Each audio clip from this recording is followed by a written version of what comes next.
ومن الناس والدواب والأنعام مختلف ألوانه كذلك إنما يخشى الله من عباده العلماء إن الله عزيز غفور የገጠር ዑለማዎቻችን የከፈሉት መስዋዕትነት እስላምን ለማቆየት በሚል ርዕስ የጀመርነውን ውይይት 38ኛውን ክፍል ነው የምናየው ኢንሻአላሁ ዐዘ ወጀል። አብረን ተባብረን አገራችንን ልክ ድህነት ነው አላቀረተን ነቅረፍ ያን ካላደረግ ለዚህ ቢሆን ጠንካራ መጅሊስ ይዋቀር ስንል እነኚህን ነገሮች ያየ የፈለፈለ የመንግስት ጥሩ አማካሪ ሆኖ ይሄዳል። ይሄ ነው ጥያቄያችን፣ ገዛው እንጂ አይደለም። በዛ በደረሰበት በገጠሩ ደረጃ ለማህየምነት ተጋልጦ እንደው ይህን ሻሃደት ላ ኢላሃ ኢላላህ ወአነ ሙሐመድ ረሱሉላህ ጠብቆ እንዲቆይ ለማድረግ ብዙ መስዋዕትነት ከፍለዋል። አሁን ትክክለኛ ገጽታው ምን ሊሆን ነው? ክርስቲያናዊ ገጽታውን የማንበብ የመረዳት እንጂ እስላማዊ ነገር በሙሉም የለም እዛ ስርዓተ ትምህርት ላይ።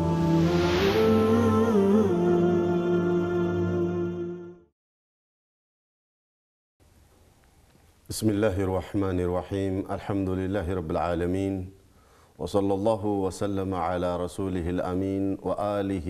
وصحبه أجمعين وبعد أيها الأحبة السلام عليكم ورحمة الله وبركاته يا علماء يكفلوت مسوعات إسلاما لما قويت بميل رئيس يجمرنا ويت ولتنيون كفلنا يمنا يو إن شاء الله بالفو برنامجين حبشان ويم إثيوبيان كبوبوليشنوا جمر ماستواوقن آيتن نبرة الجرسلم كاقومن بثنهم من قتلوا كينيا وغارهونو مرحبا بكم. مرحبا حياكم الله. سلا بوبوليشن جمرنا. بوبوليشن جمرنا. سلا قبص نقرأون ولا. كده قدام مثل قبص تمارا نبرة. باهونو كزيجن بمرجع ودرجة بالين. ከናይጄሪያ ቀጥላ ኢትዮጵያ ነች። ከኢትዮጵያ ቀጥላ ግብጽ ነች። ግብጽ ባሁን ጊዜ 92 ሚሊዮን ነኝ የሚለውን መግለጫ አምጥተዋል። ከዚህ ከኛ ፖፑሌሽን ከ102 ሚሊዮኑ የሴቶች 36.6 ሚሊዮኑን ይዘዋል። ማለት 49 በመቶ ናቸው ሴቶች ከዚህ ካለ ፖፑሌሽናችን። ወንዶች 50.5 በመቶ ናቸው። ማለት ወንዶች ትንሽ ይደፋሉ በብዛት ይበልጣሉ። ሴቶቹ 49.5 በመቶ ሲሆኑ ወንዶቹ ግን 50.5 በመቶ ናቸው። አልহামዱሊላህ ቂያማ ገና ነው ማለት ነው። ይሄ እንግዲህ ባለው እንትን ነው። የአሰፋፈራችንን በተመለከተ የኢትዮጵያ ፖፑሌሽን 14 በመቶ ወይም እስከ 16 በመቶ ቢሆነው በከተማ የሚኖር ነው።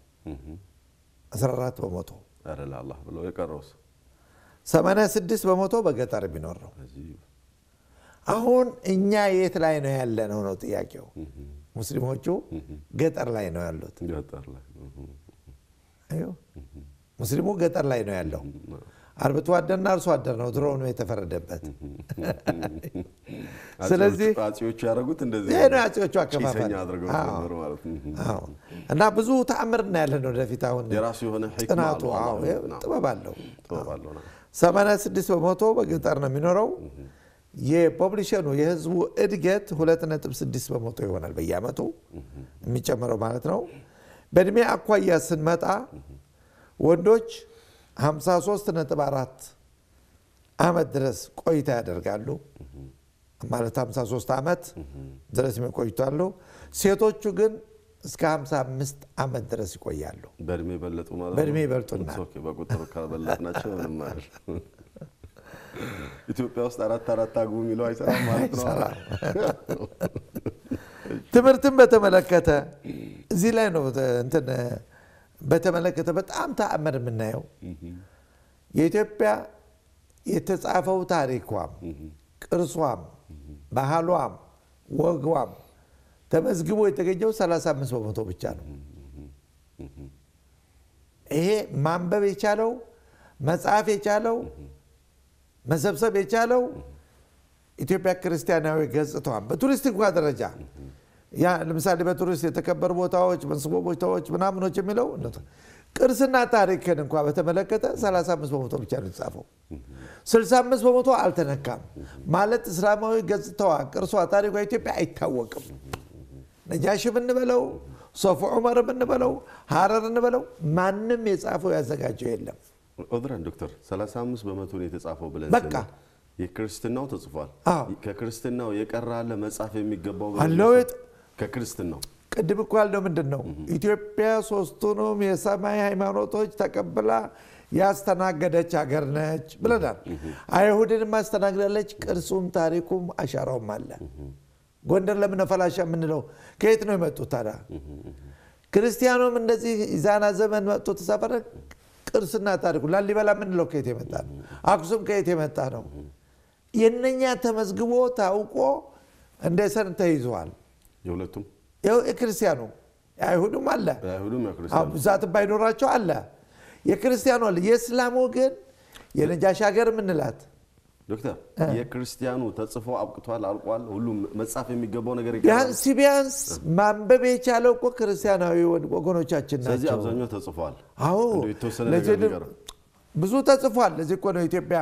የጻፊዎችን ስንወስድ ተክለ ጻድቅ መኩሪያ ምንበል እና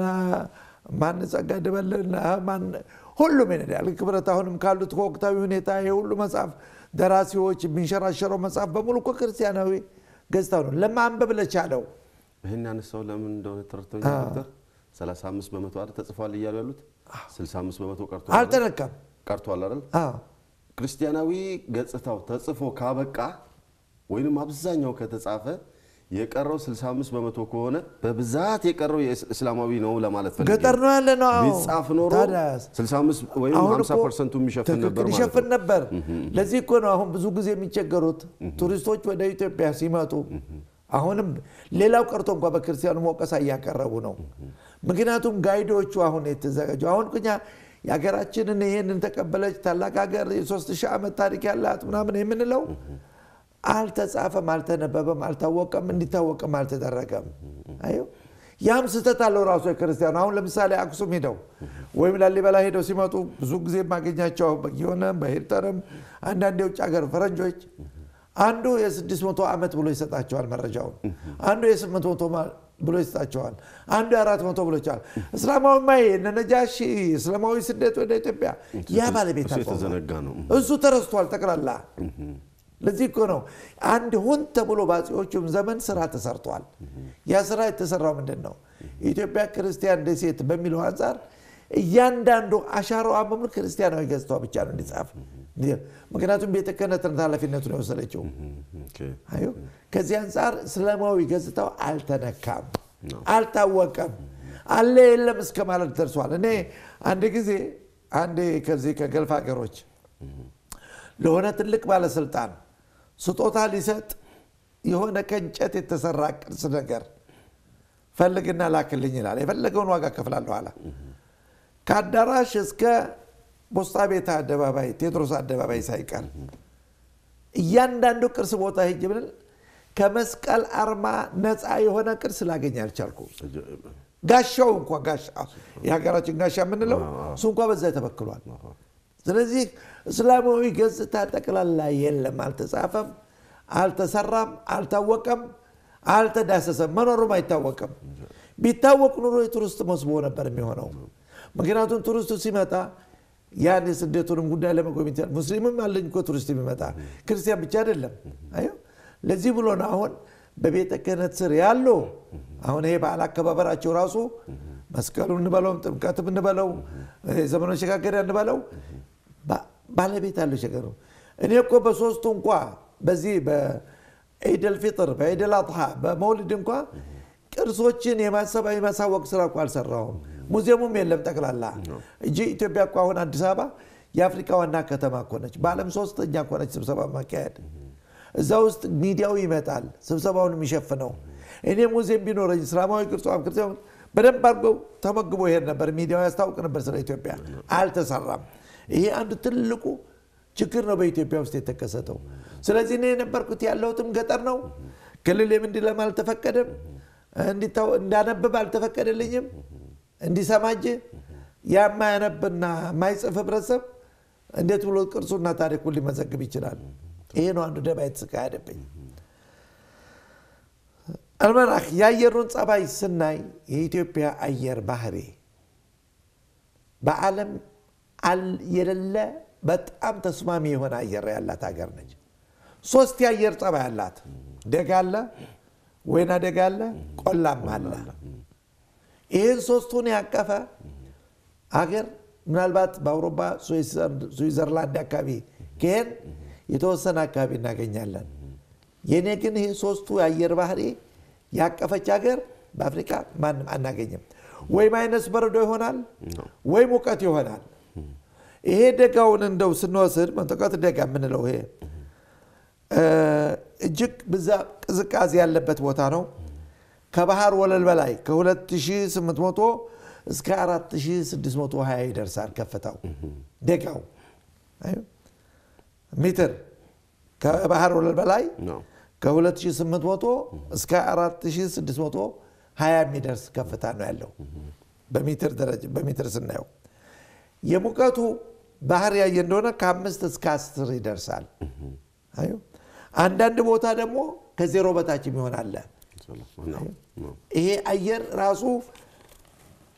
ለሚፈልገው በዛው ባንድ ሀገር ውስጥ አማራጭ ነው። እዚህ ቦታ ላይ ራሱን የቻለ ምርት አለው። በምርትም ደረጃ ማለት የአየሩን ባህሪ ተስማሚ ሆኖ ስንዴው መስሩ ቲማቲሙ እዛ አካባቢ ይሰራል። በእንስሳት ደረጃ ደግሞ በቅሎው ፈረሱ የሚረባበት ሁኔታ ነው። ሁሉም የእንስሳት አይነት መርባት ይችላል ነው። እዛ ደጋው ላይ ይሄን ማገኘው ነው። አየሩ ይስማማዋል። ስለዚህ በምርት ደረጃ በምርትም በመሬት ማለት ምዘራውም የሚስማማው አለ በቀል ሌላው ወደ ልኛው አልሄድም። ለዛ ተስማሚ ብቻ የሆነ ነገር ነው ያለው። ሁለተኛ ወይና ደጋ ምንለው ነው። ወይና ደጋ ይሄ ከ1800 እስከ 2800 ሜትር ነው ከባህር ወለል በላይ ያለው። የራሱ የሆነ ባህር ያለው አየሩ አየሩ ሙቀቱ ከ15 እስከ 30 ደረጃ ይሆናል። እነዚህ ሙቀቶችንና በቅዝቃዜዎችን ስል ለሰብሉ ተስማሚ የሆነ አየር ምን ያህል የተባረከች ሀገር እንደሆነች ለማወቅ ነው። እዚህ ላይ ኢትዮጵያኖች ያላወቁት ሌላው መጥቶ ያወቀው ግን አልተጠቀምንበትም። ይሄ የአየር ባህሪና የሙቀቱን ባህሪ ከዛኛው የተለየ ምርት ነው የሚሰጠኝ። ማሸክ ከ15 እስከ 30 ደረጃ ይደርሳል።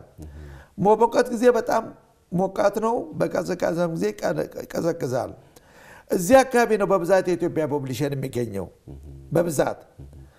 እዛ ቦታ ላይ ከብቱ ፍየሉ በጉ ይረባል። ብዙ ቆጠኑ ምሳሌ እንደ ጥጥ እንደ ቡና እንደ ሱካር እንደ ቅመማ ቅመም ያሉትም ይዘሩበታል። ስለዚህ ያ የተወሰነ አካባቢ ያካባቢ ያን ኤሪያ ያዘ ያን አየር ያዘ ራሱን የቻለ ሰብል የሚስማማው። ይሄ ሁለተኛው ነው። ስለዚህ የእንትን የተፈጥሮ ድህነት እኮ የለም ለነው መጨረሻው። ሶስተኛው ቆላ ምንለው ነው ሞቃቱ። ይሄ እንግዲህ ከጋራዎች ስር ያለው በረሃማ ምንለው ነው። ሙቀቱ ከ25 እስከ 45 ደረጃ ይደርሳል። አዩ ሙቀቱ በሙቀት ጊዜ በጣም በጋ ጊዜ ሙቀት ነው በጣም። እዛ አካባቢ ደግሞ ራሱን የቻለ ምርት አለ የሚሰጠኝ ቡኑም ሱካሩም ሌሎችም እንግዲህ የዱር እንስሳዎች የሚገኝበት ነው። ይሄ አንበሳው ነብሩ ምናምን የሚገኝበት ይሄ ሶስቱ አየር ለኔ የገቢ ምንጭ ነው ማለት ይችላል። ስለዚህ ኢትዮጵያ ውስጥ ረሃብ አለ ብሎ ማውራት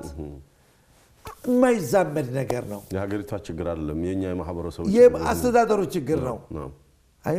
እጄ የተፈጥሮ ችግር የለም። ለዚህ ነው በፖፑሌሽንም ደረጃ እንዲጥናት አይቼ በ2050 እንደ አውሮፓ አቆጣጠር የኢትዮጵያ ፖፑሌሽን እስከ 170 ሚሊዮን ይደርሳል ይባላል። ያድጋል በፈጣን ደረጃ።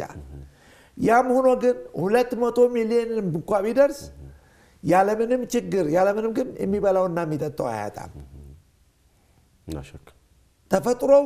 የለገሰ ደጋው ወይና ደጋው ቆላማው ይሄ ሶስቱን ያቀፈ ያንዳንዱ የተወሰነ የተፈለከው ምርት የሚሰጥ አየር ይሄን ያቀፈ አገር የትም ቦታ አታገኝም ኢትዮጵያ ውስጥ አመቱን ሙሉ ምርት ሊኖር ይችላል ማለት ነው ሹር ወደ እንትኖች እንምጣ ሐይቆችና ወንዞች አሁን እኔ ሁሉ ጊዜ ከሰማይ ውሃ መጠበቅ ከሆነ ያሌላ ቋንቋ ነው በሪጉሬሽን ግን ልጠቀም ካልኩ አሁንም ችግር የለብኝ እኔ አንዳንድ ጊዜ ይሄ ሰማይ ሃይማኖቶችን አምጥቶ ሲያስረክብ ፈጣሪ የባረካት ሀገር ነች ማለት ይችላል አንዳንድ በኩል ታገኘዋል ለምሳሌ ወንዞች ብዙ ወንዞች አሉን ናይል አንድ ወንዝ ነው አጥበራ አንድ ወንዝ ሁለተኛው ነው ሶባት አዋሽ ሸበሌ ጁባ የምንላቸው እንግዲህ ታዋቂ ወንዞች አመት ሙሉ ማይቋረጥ ፈሳሽ ያላቸው ስመጥር የሆኑት ናቸው እነዚህ ታዲያስ ሌላው ማትንሹ በየወንዙ በርቷል እኮ እሱ አሸን ነው ይሄንን በሪጉሬሽን ተጠቅሞ ማልማት እኔ በአመት ከሰማይ ጠብቄ አንድ ጊዜ ከማምረት 3 ጊዜ ማምረት ይችላል ማለት ነው በየአራት ወሩ በከታቢ ኢንቨስተሮች ሲመጡ በተለይ እርሻ ነክ ከገልፍ አካባቢ የሚመጡ ነጋዴዎች ወይም አልሚዎች የሚጠይቁት ምንድነው እንዴት ዳቦ አጣንጥራላችሁ ይሄን የመሰለ ፈሳሽ ውሃ ያላችሁ ስለዚህ በአመት 3 ጊዜ ማምረት እኮ በየአራት ወሩ እየቀያየርክ እየቀመም ማድረግ ትችላለህ ያ አልተሰራበትም ሐይቆችን ስንወስድ ጣና ዋዲ ሼኬ ዘዋይ ለንጋኖ አብያታ ሻላ አዋሳ አባያ ስቲፋኒ ሻሞ ሮዶልፍ አርባ ምንጭ እነኚህ እንግዲህ እጅግ በጣም ታዋቂ የሆኑ አዋሳ ላይ ጥሯት ነው በየፈርቼ ነበር የኔ ነገር አሁን እዛ ዙሪያ በሪጉሬሽን እየተጠቀምኩ ነው ወይ ለአታክልትም ለፍራፍሬውም ለሰብሉም ለሌላ የለም ስለዚህ ድህነትን እኔ ሁን በያመጣሁት እንጂ አገሪቷ ደሃ አይደለችም ነው ይሄንን አምነን መቀበል አለብን ምንድነው ችግሩ አሰራር አስተዳደር ችግር ነው ለዚህ ብሎ ነው አንድ ስብሰባ ግብጽ ውስጥ ዛት ባንድ ጊዜ ካጋጠመኝ ነው የታሪክ አንፃር አጋጣሚ ያስኩት ትኬት እንግዲህ 3-4 ሀገር የሚጠቅስ ነው ሰሚራሚስ የሚባል ሆቴል ነበር ማርፈው ዛ ካይሮ 5 ኮከብ ያለው ሆቴል ነው እዛ ልክ ኢሚግሬሽን ካውንተሩ ላይ ሆኖ መቶ አለቃ መሐመድ ተጽፎበታል ልቡ ላይ ሳየው ፓስፖርቴን ያገላበጣል ያገላበጠ ሳይ ግራ ተጋብቶ ነው ለካ እንዴት አንድ ኢትዮጵያዊ ይሄን ትኬት ቆርጦ እዛ ሆቴል ያርፋል ብሎ ነው 5 ስታር አንድ ኢትዮጵያዊ እንዴት ችሎ በኋላ አይመጥነውም ለማለት ነው ግራ ተጋባውና ወደ አርበኛ ገባው ቀጥታ መቶ አለቃ መሐመድ ስለው ደነገጠ ከካውንተሩ ላይ ወረደና አይ ሶሪ እንደው ይቅርታ ምናምን በአረበኛ መነጋገር ጀመር አላ ነገርኩት አንተም ሆንክ ግብጻዊው ሱዳኖችም ሆነ በኔ ውሃ ነው የምትተዳደሩት አውቁ ይሄን አምናችሁ ተቀበሉ ችግሩ የኔ አስተዳደር ችግር ነው የውሃ ችግር አይደለም ረሃብ 77 ሆነ 65 ሆነ ያመጣብኝ አስተዳደር ችግር እንጂ የውሃ ችግር ማናንተ ከኔ እጥፍ ያናችሁ ሁለታችሁ ሀገሮች ሚሊዮን እየኖራችሁበት ነው በሚለው ተሳስቀን ከይቅርታ ጋር ብሎ ተለያየን ይሄ መጥፎ ፒክቸር ነው የጣለብኝ ማለት ነው አላመረጥኩ ሀገር ሀብተኛ ምናምን ተብለን ታውቀናል ጫካዎችን ስንወስድ ለምሳሌ ከ45 እስከ 50 ሚሊዮን ሄክታር አለ ኢትዮጵያ ውስጥ ያ እንግዲህ ጣውላ በፈልግ እንጨት በፈልግ አይኔን ጨፍኘ ቆርጬ አዘጋጅቼ ልከው ይገቢ ምንጭ እኮ ነው ደን ጨፍጭፉ ይያሉ እኮ ነው እርሶ አይደለም ማገዶ ሌላ ነው ሄክታሩ አለ እኮ ይጠቅማል እኔ እኮ ከሰራሁት ባህር ዛፉ ዛሬ ቆርጬው ነገ እኮ ይበቅላል ኦኬ እሺ አዎ ደን ጨፍጨፋ ለልጅ ከሰል ያመረቱበት ነው በከንቲዬ ነው ግን በጣውላ ደረጃ ያለም ብዙ ሀገሮች እኮ በጣውላ ብቻ በመሸጥ የሚኖሩ አልቋሉ ግን አልሰራንበት ከ45 እስከ 50 ሚሊዮን ሄክታር ጋሻ ያለው የትም የለም እኮ በአፍሪካ ውስጥ እንደ ወፍ ዘራሽ ዝም ብሎ ቁጭ ብሎ ያለ ማለት ነው መቼ ተጠቀምኩበትና ማዕድን ብንመለከት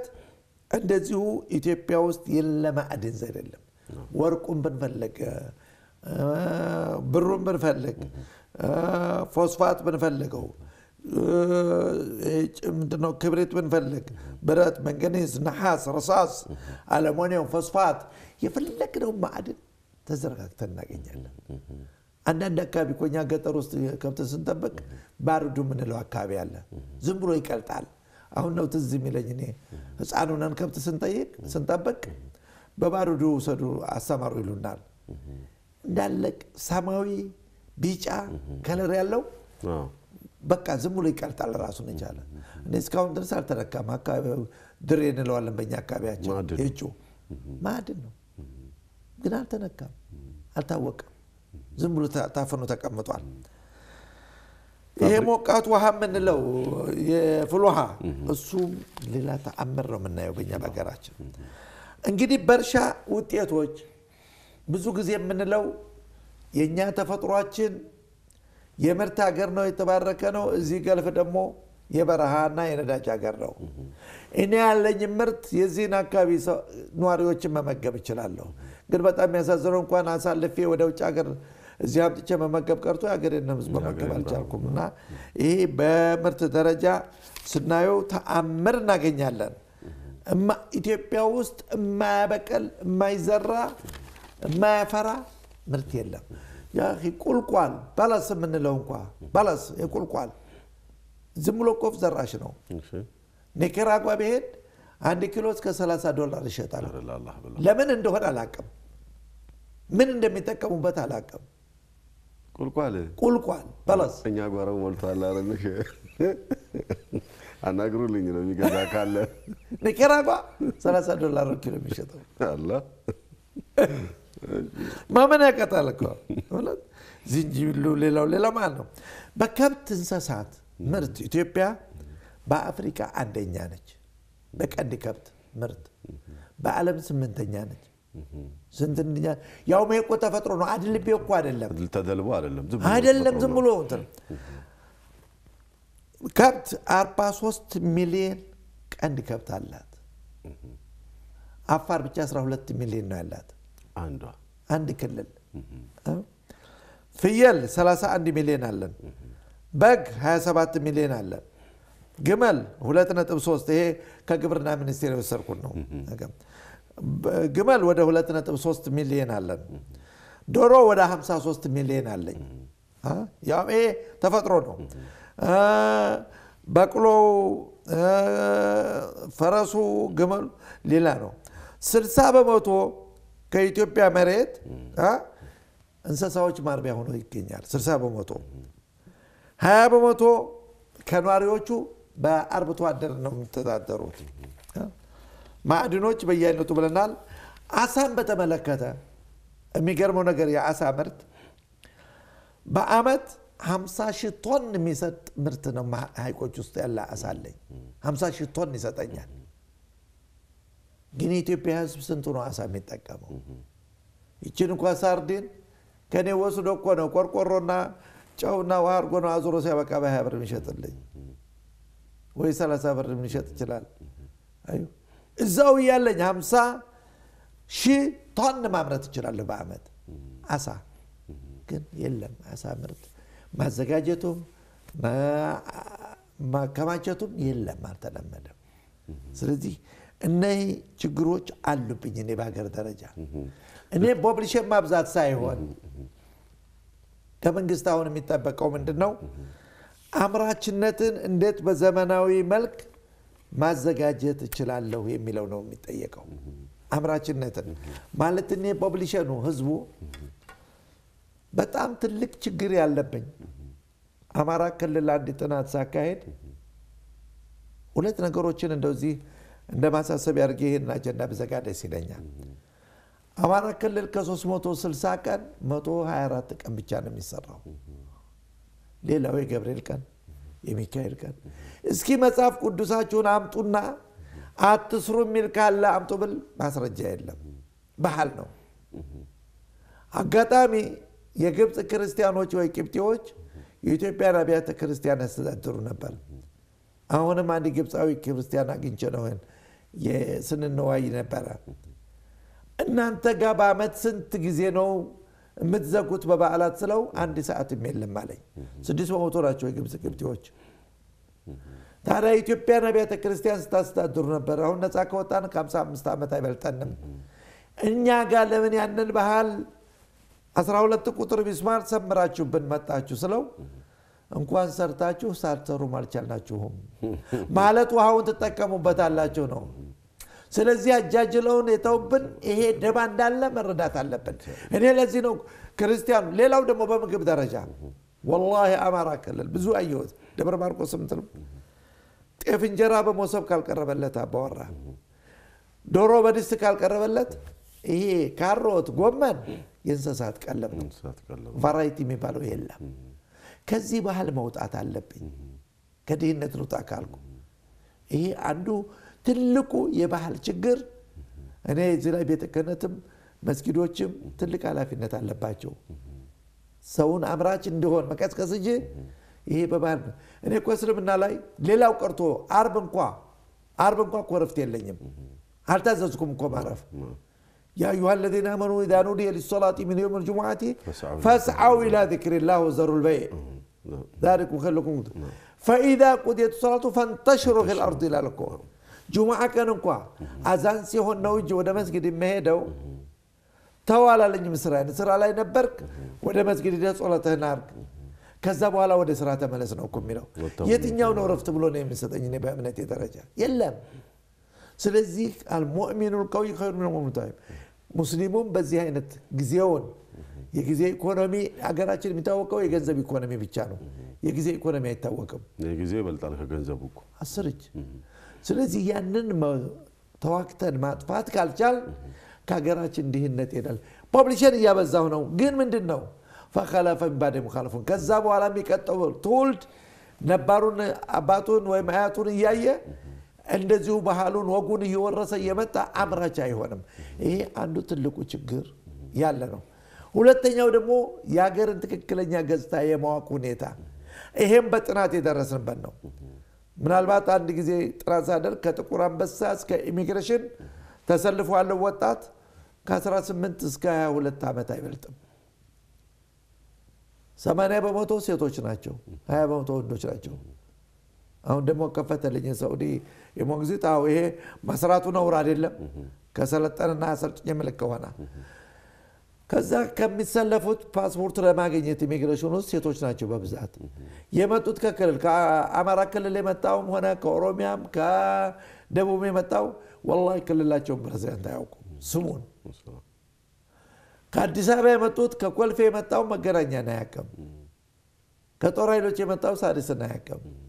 የ18 የ22 ዓመት ወጣት ሁሉም ግን ራይት አርግ ያለፍኩት ኢሚግሬሽንና ቦሌን ያቃሉ አዲስ አበባን ማያቅ ትውልድ የ18 የ20 ዓመት ወጣት እንዴት ኢትዮጵያ ላቅ ይችላል ከባድ ነው ይሄ ትልቁ ናሽናሊቲ የምንለው በሽታ እሱ አንድ ጥቁር ነጥብ አለ ሀገራችን መንግስት አሁን በሚዲያውም ደረጃ በአስተዳደሩም ደረጃ በጮሆቱም ደረጃ ማሰማት ያለበት ይሄ ናሽናሊቲ ኢትዮጵያን የማወቅና የማሳወቅ ሁኔታ ከዚህ ጨለማ ከሆነ ባህል አመለካከት እንዲወጣት ወጣቱ ቀደም ፖፑሌሽኑ ስንወስድ በብዛት ወጣት ነው ብለናል ያ ወጣት ነው እቺን ሀገር የሚወርሳት ያ ወጣት ግን መስራት ካልቻለ ማምረት ካልቻለ ወደ ሬጉሌሽን ገብቶ ማርኬት እኮ ችግር የለብኝም አገር ውስጥ ማርኬት አለ ውጭም ጎረቤት ሀገር ማርኬት አለ ይሄንን ማድረግ ካልቻል ከድህነት እንዴት ልንወጣ እንችላለን ኢንሻአላህ የዛሬው ፕሮግራም በዚህ ያብቃል ክቡራንና ክቡራት የፕሮግራማችን ታዳሚዎች በዛሬው ፕሮግራማችን ያነሳናቸው መሰረታዊ ነጥቦች እኛ ሀበሻዎች ወይም ኢትዮጵያውያን ተፈጥሮ የለገሰችን ብዙ ነገር ይያለ መጠቀም ሳንችልበት ቀርተን ወደ ኋላ ያለን ምስኪኖች ነን ወደፊት ለመቀደም የምንችለውን ያህል እንጣር ብለውናል የግብፁ ቅብጥይ የሚባሉት ወይንም ቄሳውስቱ ያሏቸውን ለራሳቸው የአድማጭ እማኝ የሆኑት ለራሳቸው ለረዳት ፕሮፌሰር አደም ካሚል ያሏቸውን ልብ በሉ ኢትዮጵያ ውስጥ ብዙ ቀናቶች በበዓላት ስም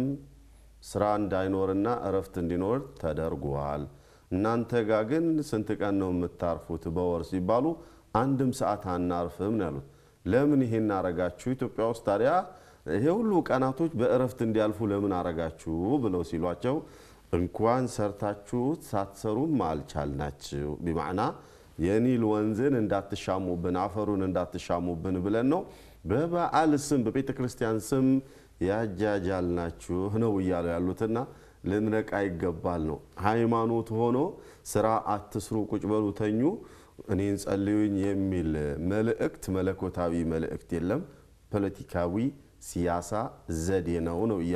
ይያሉት የዛሬው ፕሮግራማችን በዚህ አብቅቷል በሚቀጥለው ፕሮግራም ኢንሻአላህ ወዐዘ ወጀል ካቆምንበት እንቀጥላለን የዚያ ሰው ይበለን مع السلامه ومن الناس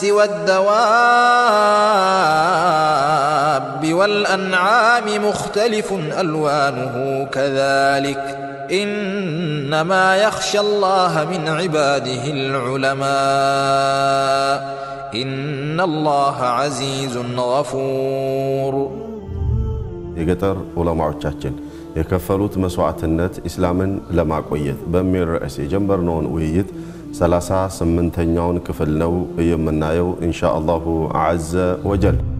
አብረን ተባብረን አገራችንን ልክ ድህነት ነው አላቀረተን ነቅረፍ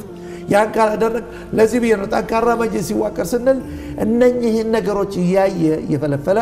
የመንግስት ጥሩ አማካሪ ሆኖ ይሄዳል ይሄ ነው ጥያቄያችን ገዛው እንጂ አይደለም በዛ በደረሰበት በገጠሩ ደረጃ ለማህየምነት ተጋልጦ እንደው እቺን ሻሃደት لا اله الا الله محمد رسول الله ጠብቆ እንዲቆይ ለማድረግ ብዙ መስዋዕትነት ከፍለዋል አሁን ትክክለኛ ገጽታው ምን ሊሆን ነው ክርስቲያናዊ ገጽታውን የማንበብ የመረዳት እንጂ እስላማዊ ነገር በሙሉም የለም እዛ ስርዓተ ትምህርት ላይ